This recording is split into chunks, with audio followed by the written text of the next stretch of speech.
Vamos lá, adicionando Dom Rodrigo.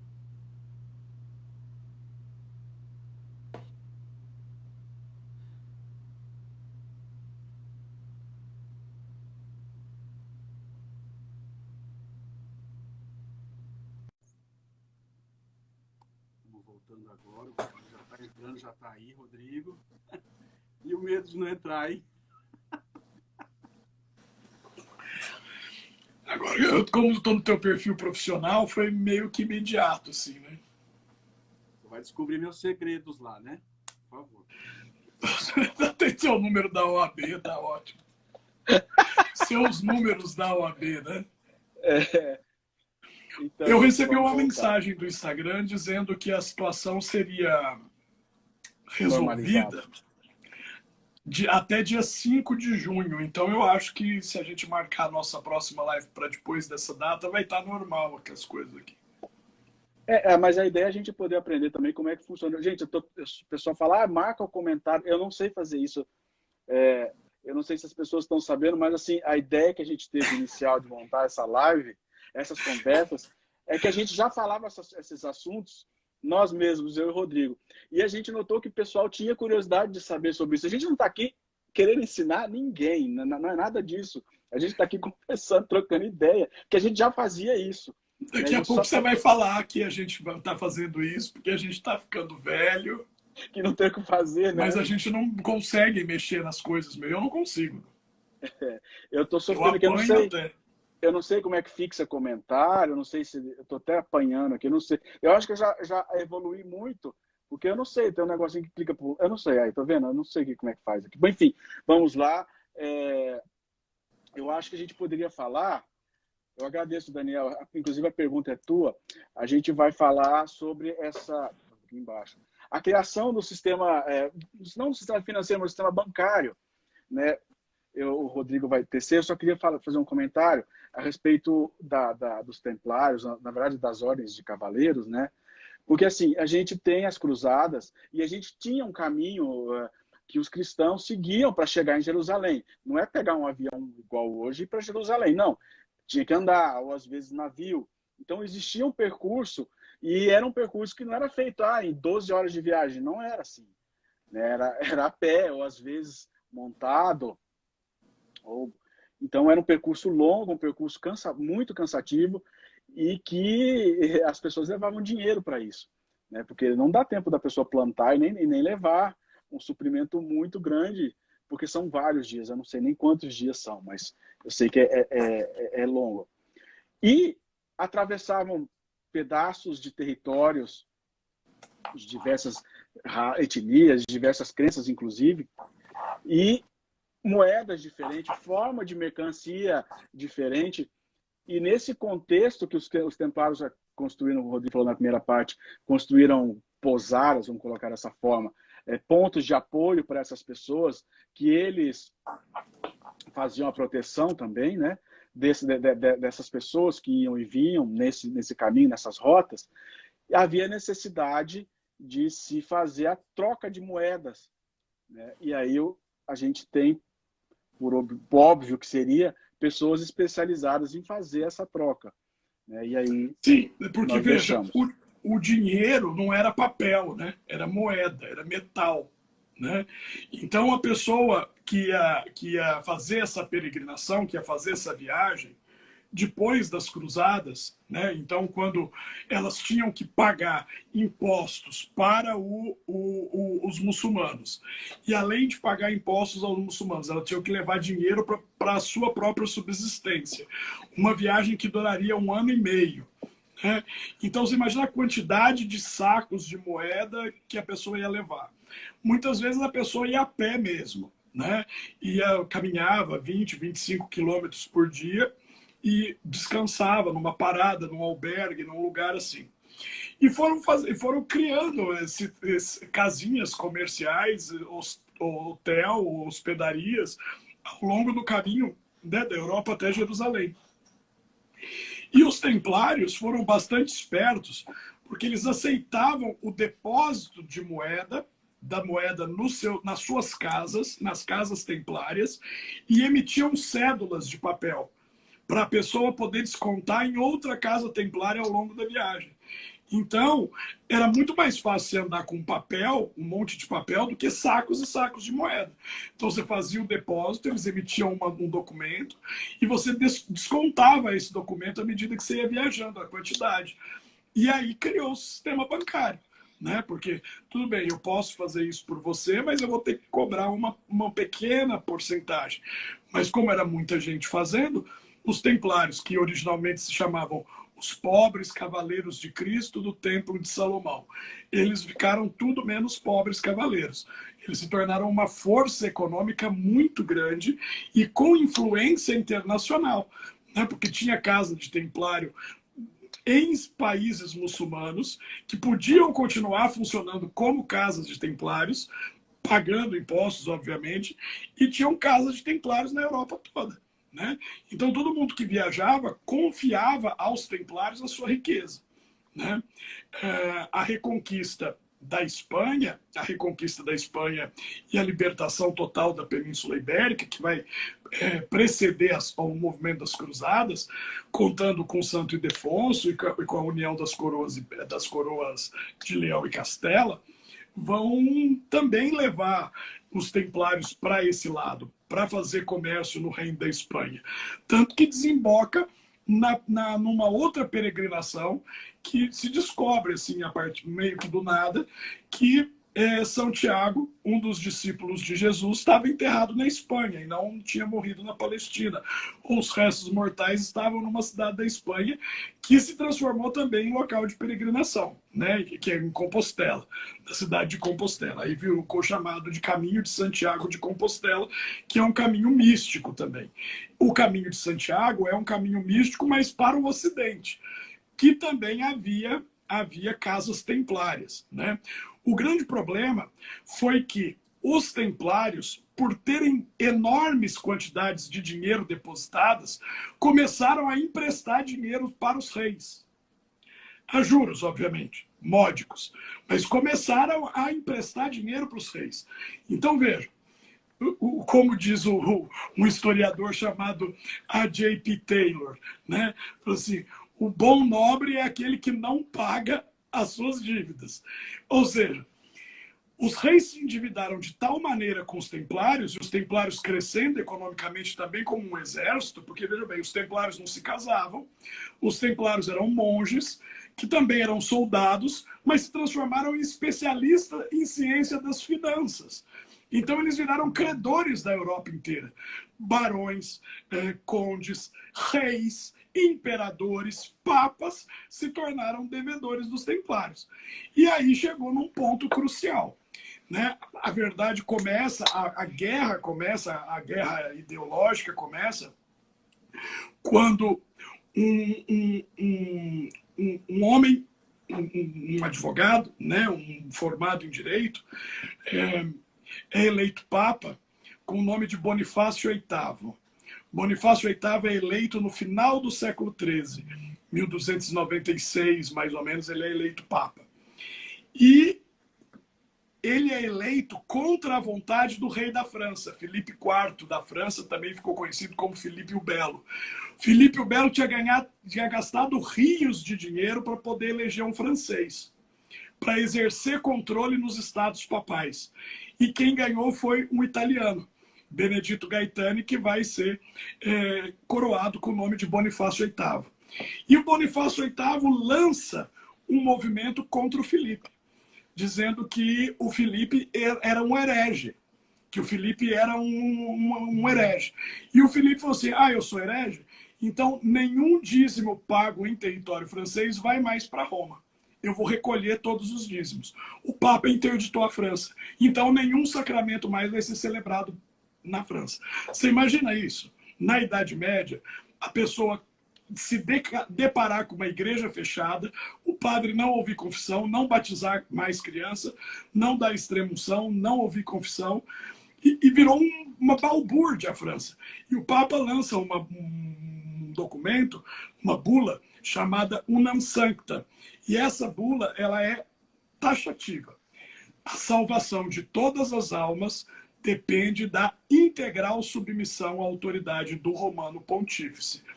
Papa de Roma. Filipe vai rasgar essa bula e vai mandar um corpo de embaixadores para o Vaticano.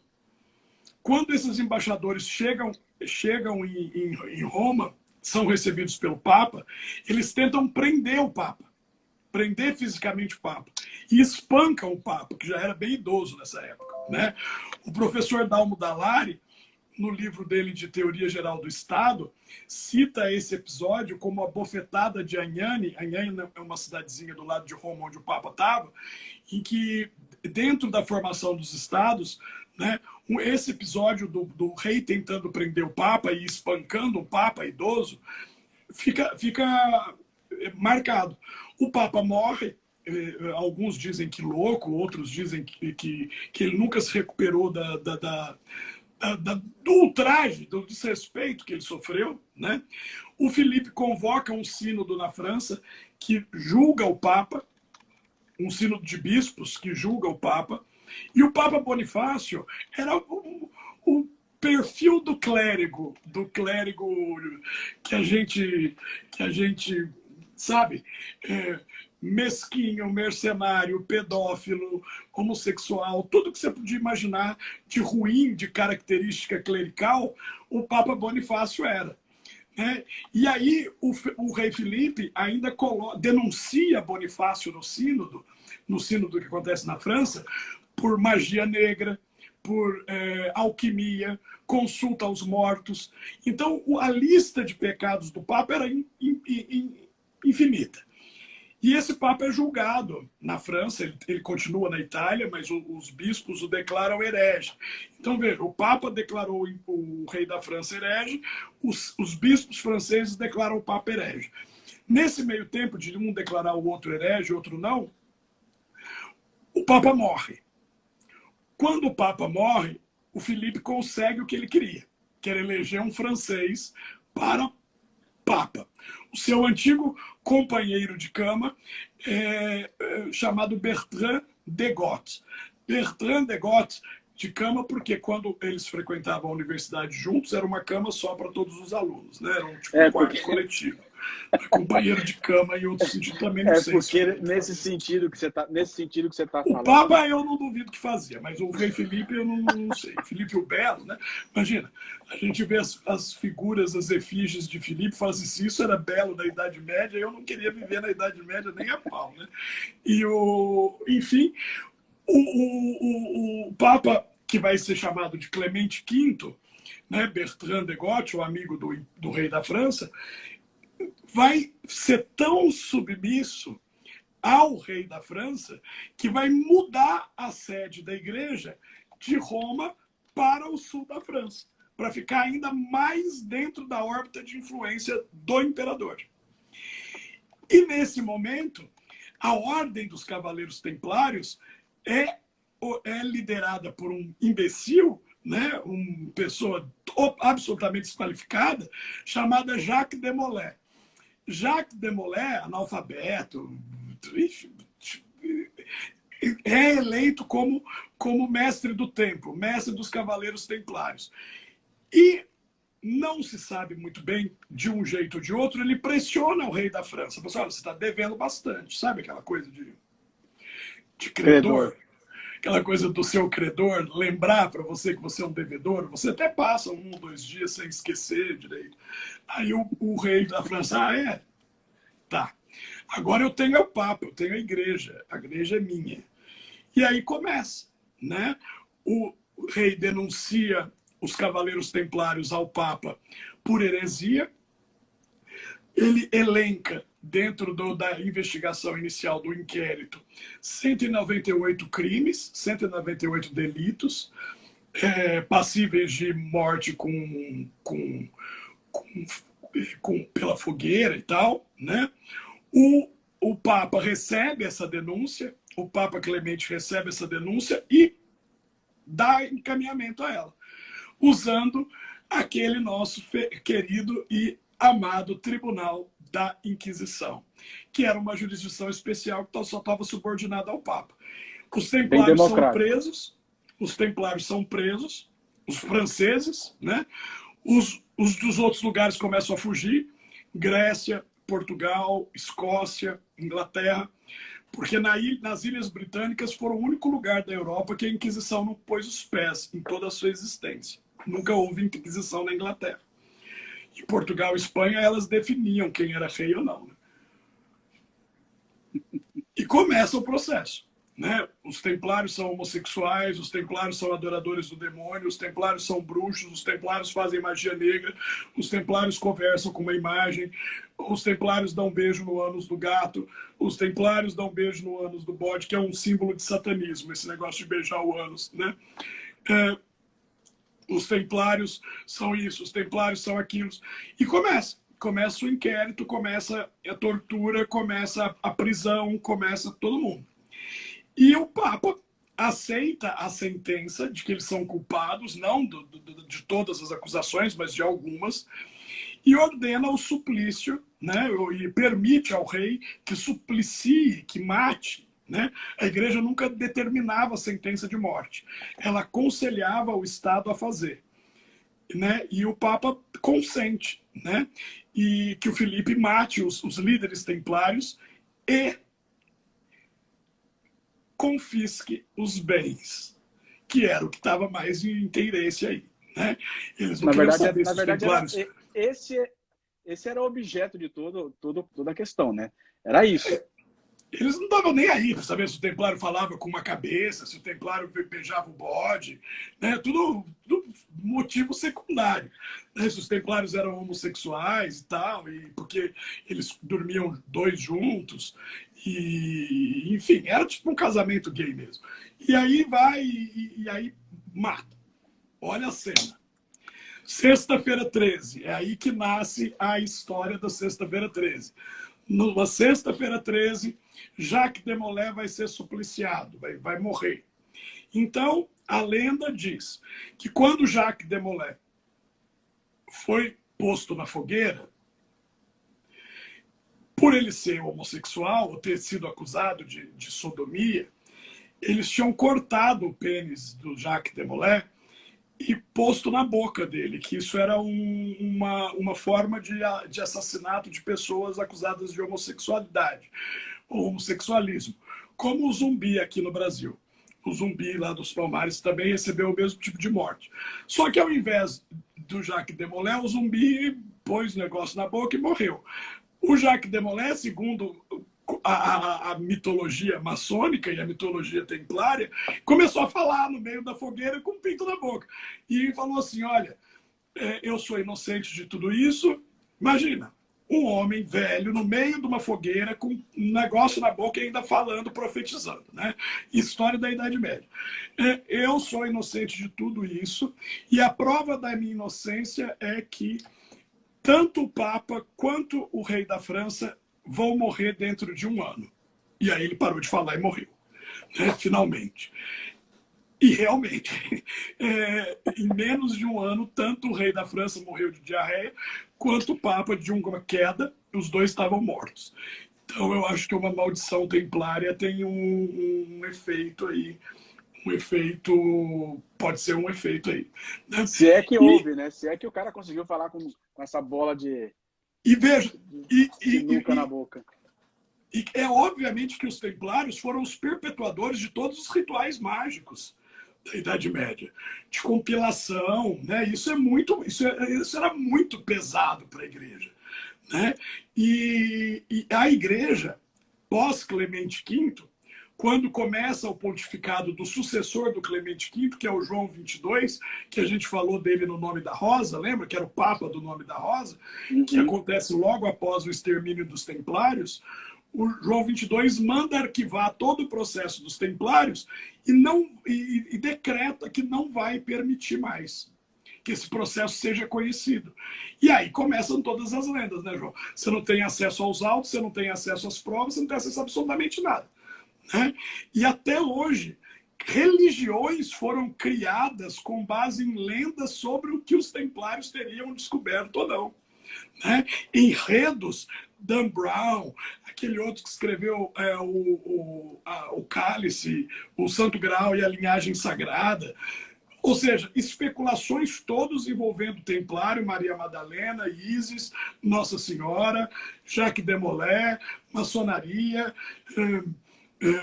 Rosa Cruz, até que o Papa Bento XVI, que está vivo ainda, abriu os arquivos secretos do Vaticano para os pesquisadores, quando ele tomou posse, e mandou compilar 799 cópias de todo o processo dos Templários e pôs à venda, em 2007.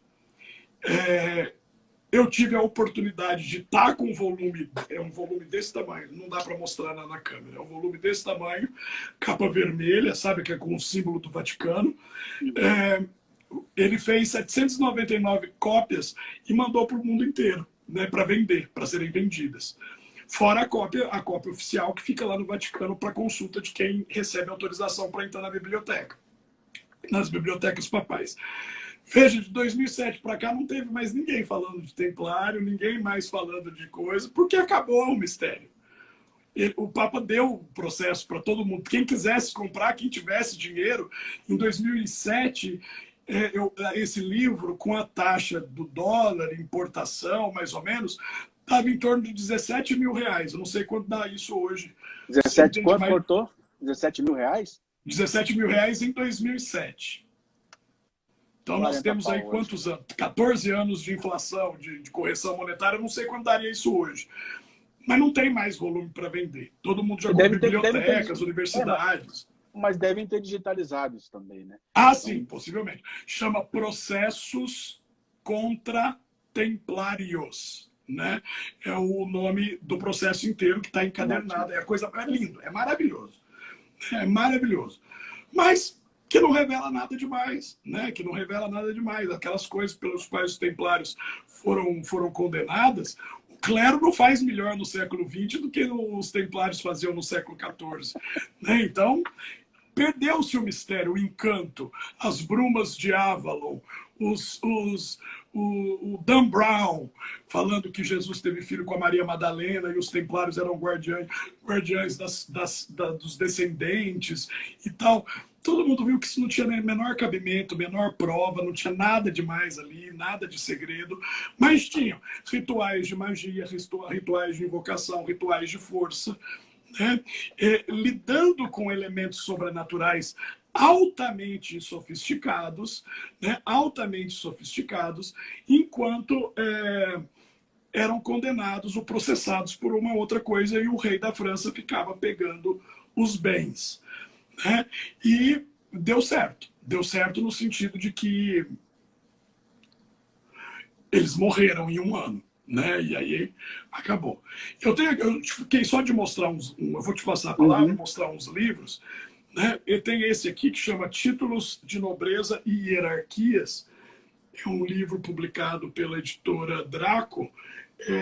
Fala bastante de Idade Média e os títulos do Reino de Portugal e de Espanha. Tenho esse aqui, que chama Os Templários, Mito e Realidade, do Martin Bauer. Templários, Mito e Realidade, que trata do processo, né, das acusações, de que acusações eles foram condenados. Tenho esse outro aqui, que eu ganhei do meu chefe, da última vez que ele esteve em Portugal, e ele é um estudioso também desse assunto, do Nuno Ferreira Gonçalves, que chama A História Secreta da Ordem de Avis. É um livro português. A Ordem de Avis é uma das continuações do Templo em Portugal. E tem esse aqui do Kevin Guest, que é um livro muito famoso, um best-seller internacional, que chama As Origens e História das Ordens de Cavalaria. E tem o Jacques de Molay aqui na capa com a cúpula da Basílica de São Pedro, tá vendo? E esse aqui, que eu, até hoje, dos que eu li, é o melhor livro sobre o templo em português. Esse livro estava roubado pelo professor Vanderlei. A gente tem um péssimo costume de roubar livro do outro. E aí, quando a gente se visita, a gente resgata livros um do outro que está na casa do outro. Esse aqui ficou muito tempo com ele me roubou isso faz muito tempo, mas eu consegui resgatar. É do Alain de Murger, chama Os Templários, uma cavalaria cristã na Idade Média. Foi o melhor livro de todos que eu li. Né? Aqui tem foto, é bem grosso, são 700 páginas, né? E é uma pesquisa bem feita. Ô, Rodrigo, eu acho fantástico. Só queria, assim, porque você mencionou nesse livro, no primeiro livro, qual que é o tema do primeiro, qual que é o nome do primeiro livro, por favor? Ordens de nobreza de cavalaria, títulos de nobreza e hierarquias. Isso. Sabendo também que você é um profundo conhecedor desse assunto, eu só queria que você fizesse um panorama, perdão, uma linha do final porque assim, esses títulos eles se originaram com o fim dos cavaleiros, correto? Templários? Na verdade, não, das ordens de cavalaria que originaram quando se encerrar, quando finalizou, alguns quando acabou, títulos, sim. Acabaram? Sabe quando em Portugal se chamava fidalgo? O Gran Fidalgo, ou seja, era um descendente de cavaleiro, né? Porque, veja bem, as ordens de cavalaria, elas não faziam necessariamente um nobre. A nobreza, ela surge com o final do Império Romano. A nobreza tradicional, ela surge nos reinos bárbaros, principalmente entre os visigodos e os francos e os ângulos, que foram para a Inglaterra. Então, o que é a nobreza? A nobreza vai ser exatamente o apoio do rei em guerra e conservação de território. A nobreza, ela nasce com um apelo militar e um apelo fundiário. Então, o rei é o maior dos nobres, né? Abaixo do rei tem o duque, o dux, né? O título latino de dux ou doge, né? Em italiano, doge. O duce, né? O duque, que é alguém que tem contato com a família do rei, é a ponte do rei com os outros estratos de nobreza. Abaixo do duque tem o marquês, que aí sim, o ducado é maior, a marca são as fronteiras do ducado, então os marqueses são os fronteiriços, né? os protetores dos limites. Abaixo da marca, que é a terra do marquês, tem o condado, que é a terra do conde. O conde é o nobre juiz, é o nobre que tem atribuições judiciárias. Então, uma batalha judicial entre todos os nobres não é julgado pelo rei, é julgado por um conde. Tá? O conde é que tem atribuições. Não é à toa que o Bram Stoker sabia que o personagem real do vampiro era um príncipe, mas ele colocou como um líder judiciário da Transilvânia, o Conde Drácula. O Visconde é um vice-conde, que tem o mesmo título do conde, só que com a saída do conde, o visconde é promovido, e abaixo do visconde tem o varão. O varão, que é o homem de confiança do rei, aquele que faz... Varão. Que representa a realeza nos seus mínimos detalhes. Ou seja, é o pau para toda obra, é o barão, que é o varão. Varão é homem, varão. Né? Barão quer dizer o homem. Né? E esses títulos de nobreza foram para todos os reinos europeus. Quando surgem as ordens de cavalaria, ou quando as ordens de cavalaria, a ordem de São Tiago, a ordem de São Bento, a ordem do Templo, a ordem dos hospitalários, os cavaleiros do Santo Sepulcro de Jerusalém, ordens que existem hoje em dia ainda, né? E que existe uma iniciação. As pessoas usam capa, espada, colares e tal, existe isso ainda hoje. Isso não é necessariamente uma nobreza, mas é uma transmissão titular, é título. Então, veja, se eu me torno cavaleiro do Santo Sepulcro, quem que pode me fazer cavaleiro do Santo Sepulcro? O rei da Espanha. O rei da Espanha, ou a rainha da Espanha, quem ocupar a monarquia da Espanha, se torna grão-mestre da ordem de cavalaria. E se eu ganho esse título, por exemplo, se eu sou o título da ordem do Santo Sepulcro, eu sou um cavaleiro do reino da Espanha, mas não necessariamente um barão, um conde, um marquês, né? Que isso já tem uma questão mais hereditária. É mais fácil para a Rainha Elizabeth, para o rei Felipe, para a Rainha Sofia, para o rei Gustavo Adolfo, é mais fácil eles fazerem cavaleiros do que nobres. Porque para eles criarem novas nobrezas, eles precisam da autorização do parlamento hoje em dia, né? Então, por que o Elton John não é um nobre? Muito embora ele tenha ganhado o título de Sir. Porque ele é um cavaleiro do Império Britânico. Ele é como se fosse um templário moderno. Ele foi lá, fez um juramento perante a rainha pegou uma espada, colocou no ombro dele e falou assim, você é um Sir, você é diferente dos outros. Eu te nomeio uma pessoa especial no meu reino. Né? Hoje em dia é mais fácil a rainha ou os reis lidarem com esses títulos de cavalaria do que propor para o parlamento, por exemplo, o João é um grande difusor, um grande patrocinador, mecenas do Império Britânico. Vamos criar um baronato para ele. Né? Vai ser o primeiro barão, não sei o quê. Isso é mais complexo. Normalmente o parlamento faz isso para quem foi primeiro-ministro, sabe? Para quem teve um cargo político, quando deixa, para ele não ficar com um assento na Câmara dos Comuns, que é onde tudo se decide, cria um assento para ele na Câmara dos Lordes, aí cria um título de nobreza. Isso na Inglaterra, na Espanha não é assim. Nesse caso do título na Inglaterra, já mais uma curiosidade e uma pergunta também. Existe necessariamente uma delimitação geográfica, um território que é dado para a administração, aproveitando esse exemplo que você fez do barão aí no caso de um primeiro-ministro, é destinado a ele, é dado a ele um território para simbolicamente.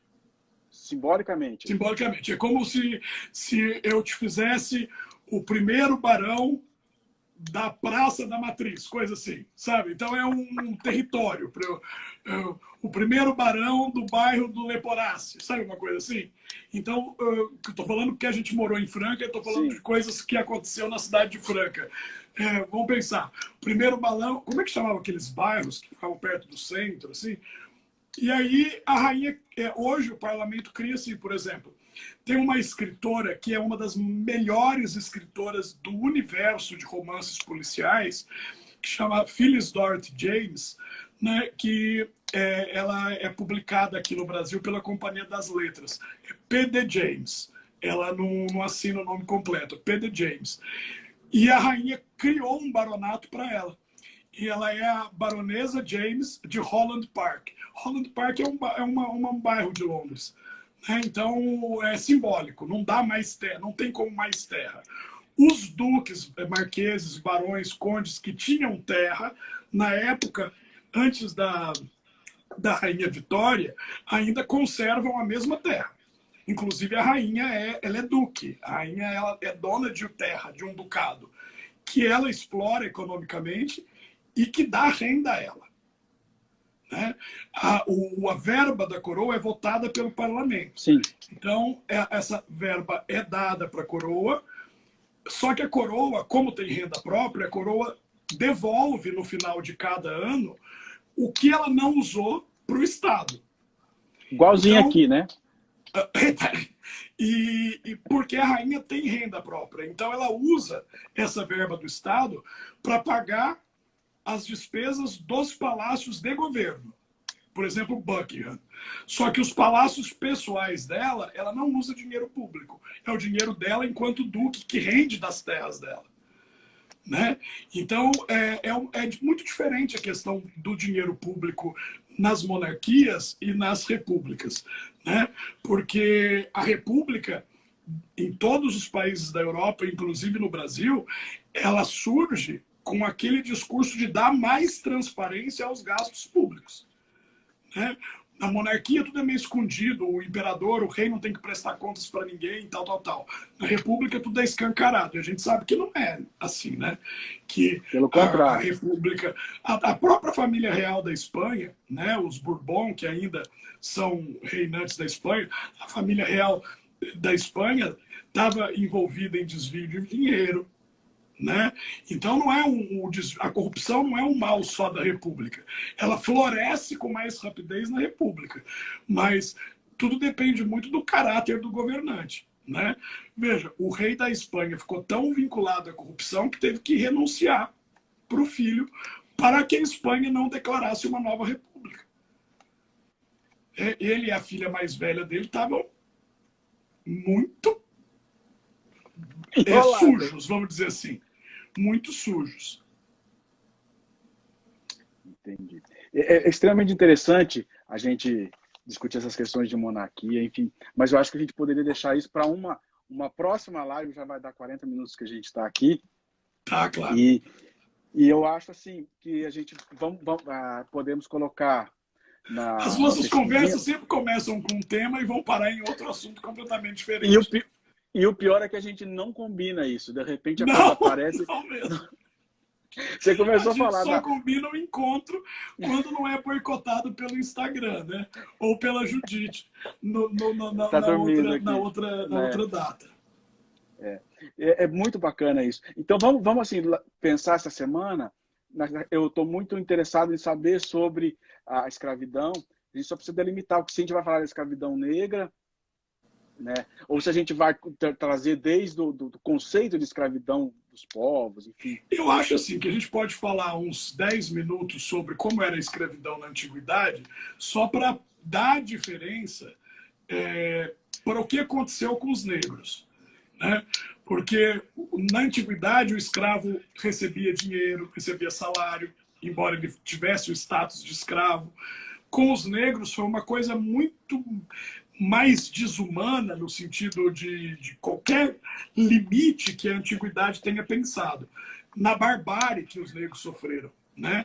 Então, eu sei que os meus alunos eles pedem isso, a gente pode falar sobre a escravidão, mas muitos alunos também pedem para que eu fale sobre monarquia, né? O que eu acabo falando na sala de aula, acabei falando com você aqui um tempo, mas eu prefiro, João, por uma questão de comodismo, deixar a escolha do tema para você. Tá? A bomba fica comigo. Vetar, né? Aí eu falo, eu justifico assim, eu não posso fazer nada. O João não quis esse tema. Daqui a pouco eu que perco o Instagram sem saber por quê, né? Esse Instagram tá demais comigo, viu? A nossa relação nunca foi tão difícil quanto nos últimos dias. Ótimo. Então, eu sugiro assim que a gente faça, vamos conversar, nós dois conversamos uns 3 temas. Nós temos hoje aqui quem acompanhou e colocou no grupo de alunos, além da Márcia, que nos divulga, da Daniela, que me ajudou a resgatar o Instagram, mas que não funcionou bem, porque eu não consegui ser convidado, mas pelo menos a minha conta está lá, salva, eu não perdi todas as minhas postagens, que é o que que o Instagram estava fazendo, né? Eu abri o meu perfil, não tinha mais nada. Eu falo assim, bem-vindo, faça a sua primeira publicação. Né? E tem lá coisa de aluno e tal. Nós temos aqui a Shirley, que é representante de sala, que foi minha aluna e é uma amiga queridíssima, que enquanto a gente estava falando na primeira parte, ela já fez um cartazinho, um logo com a nossa foto, já mandou para o grupo de aluno, né? E convidá-la, assim como a Cristina, sim, a Márcia, a Daniela, que estão sempre com a gente, convidar a Shirley para estar com a gente sempre também nas próximas lives e nos ajudar na divulgação. O Daniel, sim, claro que... O Daniel está aqui. E acho que o Leonardo também está aqui. Sempre. Então tem alguns alunos que eu gostaria que eu faço menção, porque são alunos especiais. Eles deixam de ser alunos e passam a ser amigos. Sabe, eu tenho tanto aluno, João, e como é que fala? Eu estou tão esgotado com o magistério e tem algumas, vamos dizer assim, alguns diamantes que sobressaem na multidão, né? E é bom sempre falar isso. Que legal. Que também já viraram seus amigos, né? A Márcia já virou seu amigo, o Daniel. Fantástica. Sim, esse reconhecimento que você faz é extremamente importante, porque quebra um pouco aquela questão, aquela ideia que a gente tem do professor estar num pedestal e às vezes deixar de ser, eu diria, humano em certas questões, né? Os professores são humanos, assim, eu tive ótimos professores, você é um excelente professor, eu já assisti suas aulas. Eu tenho um dom maravilhoso que me falta, que é... Tem horas, João, que eu, assim, 2 da manhã, vem lá no celular. dúvida, não sei o que da prova. Eu falei, não é possível, eu não estou vendo isso, né? Tem hora de vontade de gritar, tipo assim, eu sou um ser humano, eu preciso de descansar um momento, pelo amor de Deus, me esqueçam. Mas não me esquecem. E eu acho que isso que me mantém vivo também.